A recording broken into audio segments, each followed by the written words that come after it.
Welcome friends. आज हम आपको बताने जा रहे हैं कि हमें हिंदी से इंग्लिश में ट्रांसलेशन कैसे करनी चाहिए। ठीक है, तो पहले आपको ना क्या करना है, पहले आपको सेंटेंस पढ़ना है। सेंटेंस पढ़ के आपको वर्ब ढूंढना है। ठीक है, क्या ढूंढना है? वर्ब। वर्ब को सबसे बाद में ट्रांसलेशन करना है। वर्ब से पहले आपको ढूंढना है सब्जेक्ट। पहले सब्जेक्ट ढूंढना है, ठीक है, फिर वर्ब ढूंढना है और ऑब्जेक्ट ढूंढना है। तो इस ऑर्डर में आपको लिखना है। ठीक है, तो पहले आप क्या करोगे कि इस हिंदी को पढ़ोगे। कुर्ग तो भारतवर्ष का स्वर्ग है। तो पहले ढूंढेंगे कि इसमें सब्जेक्ट किसकी, मतलब कौन सब्जेक्ट है। तो कुर्ग आपका सब्जेक्ट हो गया, तो पहले आप इसकी इंग्लिश लिख देंगे कुर्ग। अब कुर्ग के बाद आ जाएगा, तो सब्जेक्ट आगे मिलता है हिंदी में, वर्ब आपको पीछे मिलता है, तो है आपका वर्ब हो गया। तो अब आपको वर्ब लिखना है, तो वर्ब लिखोगे आप इज, यानी कुर्ग है। क्या है कुर्ग? तो कुर्ग तो भारतवर्ष का स्वर्ग है। तो कुर्ग इज, अब लिखा है ना भारतवर्ष का स्वर्ग है, तो अब इसकी इंग्लिश लिखना है। तो लिखेंगे इंडियाज हेवन, यानी भारत का स्वर्ग है। या फिर हम लिख सकते हैं पीछे से आपको आगे बढ़ना है। तो स्वर्ग, स्वर्ग देखो, पहले आपको क्या करना है, सब्जेक्ट ढूंढना है। तो कुर्ग आपका सब्जेक्ट हो गया, है आपका वर्ब हो गया, और आप पीछे से ट्रांसलेशन करते जाएंगे। ठीक है, तो बनेगा स्वर्ग का भारतवर्ष। ठीक है, या भारतवर्ष का स्वर्ग, तो इसको इंग्लिश में लेंगे स्वर्ग का भारतवर्ष। ये लिखेंगे पैराडाइज, पैराडाइज माने स्वर्ग, तो बन जाएगा पैराडाइज ऑफ इंडिया। तो हिंदी निकलेगी कि कुर्ग भारत का स्वर्ग है। ठीक है, अब ये जो तो है, इसकी कोई इंग्लिश यहाँ पे नहीं बन पाएगी। ठीक है, तो कुछ ऐसे वर्ड होते हैं जिसकी इंग्लिश नहीं बन पाएगी, तो उसे छोड़ देंगे। ऐसे ही लिखा है कि यह मैसूर और मैंगलोर के तटीय शहर बंदरगाह के मध्य बसा हुआ है। अब पहले सब्जेक्ट ढूंढेंगे, तो सब्जेक्ट यह है, तो यह की इंग्लिश लिखेंगे इट इज। ये स्थान के बारे में बताया जा रहा है, तो स्थान के लिए इट यूज होता है सब्जेक्ट। तो लिखेंगे इट इज, तो क्या है, पहले सब्जेक्ट ढूंढ लिया। अब क्या काम बताया जा रहा है इसमें, बसा हुआ है। ठीक है, तो बसा हुआ की इंग्लिश आएगा, बसा हुआ है के लिए आ जाएगा सिचुएटेड। ठीक है, तो इट इज सिचुएटेड, तो सिचुएटेड, तो कह रहे हैं ना कहाँ बसा हुआ है, मैसूर और मैंगलोर के तटीय शहर के मध्य। तो मैसूर और मैंगलोर के तटीय शहर के मध्य, तो पहले लिखेंगे मध्य की इंग्लिश, फिर लिखेंगे मैसूर और मैंगलोर के तटीय शहर के मध्य। तो पहले हम मध्य लिखेंगे, तो लिखेंगे इट इज सिचुएटेड, किसके बीच में है, तो इन द मिडवे। ठीक है, मिडवे ये स्थान के बीच के स्थान के लिए होता है मिडवे। तो it is situated in the Midway, between किसके बीच में, तो मिडवे बिटवीन मैसूर और मैंगलोर। तो लिखेंगे पहले मैसूर, फिर लिख देंगे एंड। ठीक है, एंड के बाद मंगलोर के तटीय शहर, मैंगलोर का तटीय शहर को कहेंगे the coastal, the coastal town, तटीय शहर माने the coastal town of Mangalore. तो लिखेंगे द कोस्टल टाउन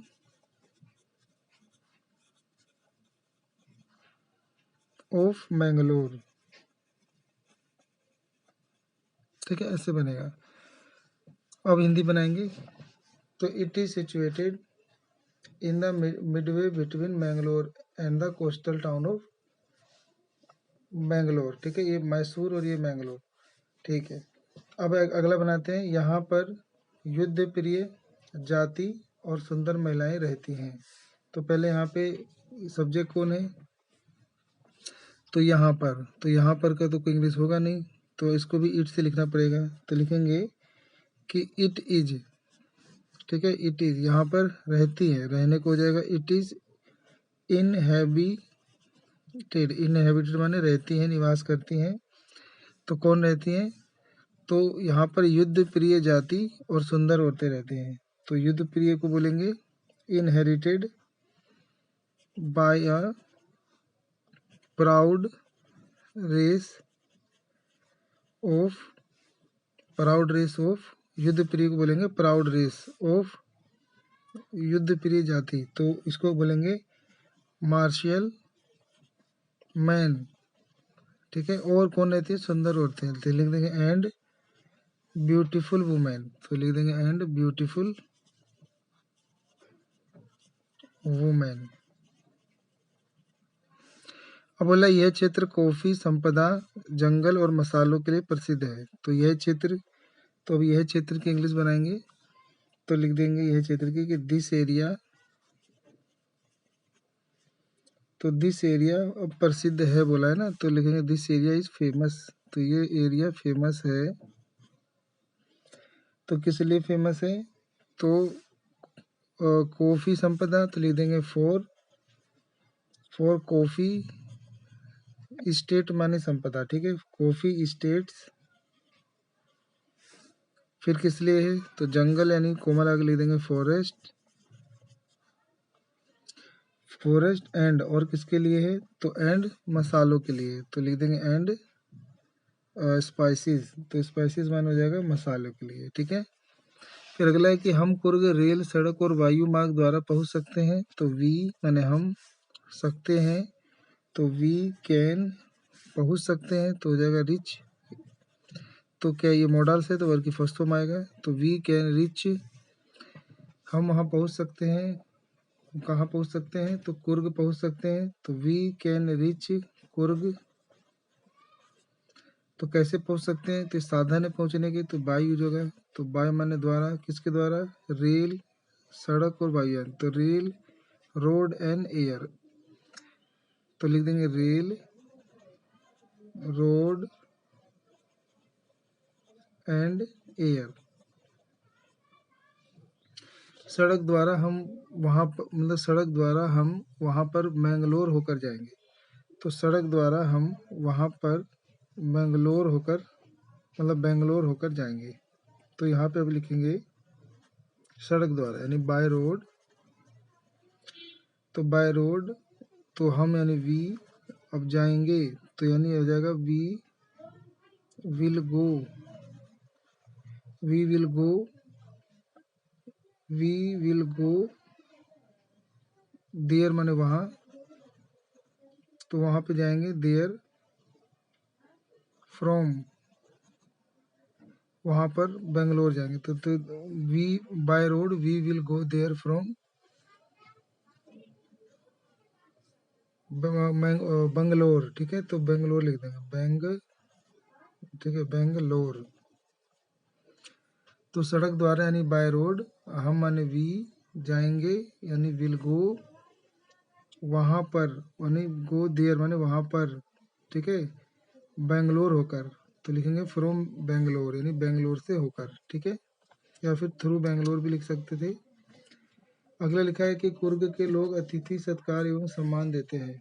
तो कुर्ग के लोग, तो लिख के इंग्लिश बनेगी कि द पीपल ऑफ कुर्ग, तो द पीपल ऑफ कुर्ग देते हैं, तो लिखेंगे आर, ठीक है, तो the people of give are, क्या कह रहे हैं? अतिथि सत्कार और सम्मान देते हैं, तो इसको बोलते हैं हॉस्पिटेबल बोलते हैं, तो आर वेरी हॉस्पिटेबल, तो वेरी हॉस्पिटेबल। और लिखा है कावेरी नदी अनेक जल क्रीड़ा के लिए उपयोग किया जाता है। तो कावेरी नदी, तो लिखेंगे द रिवर ऑफ कावेरी, तो द रिवर ऑफ कावेरी प्रयोग किया जाता है, तो यहाँ लिखेंगे इज यूज्ड फॉर, ठीक है, इज यूज्ड फॉर, क्या लिखा है ना, अनेक, अनेक जल क्रीड़ा के लिए, तो लिखेंगे फॉर, अनेक के लिए हो जाएगा for numerous, numerous water sports. तो इस तरीके से हमें ये ट्रांसलेशन बनाना है, ठीक है। तो पहले आपको क्या करना है कि सब्जेक्ट ढूंढना है, सब्जेक्ट के बाद फिर आपको वर्ब ढूंढना है और ऑब्जेक्ट ढूंढना है।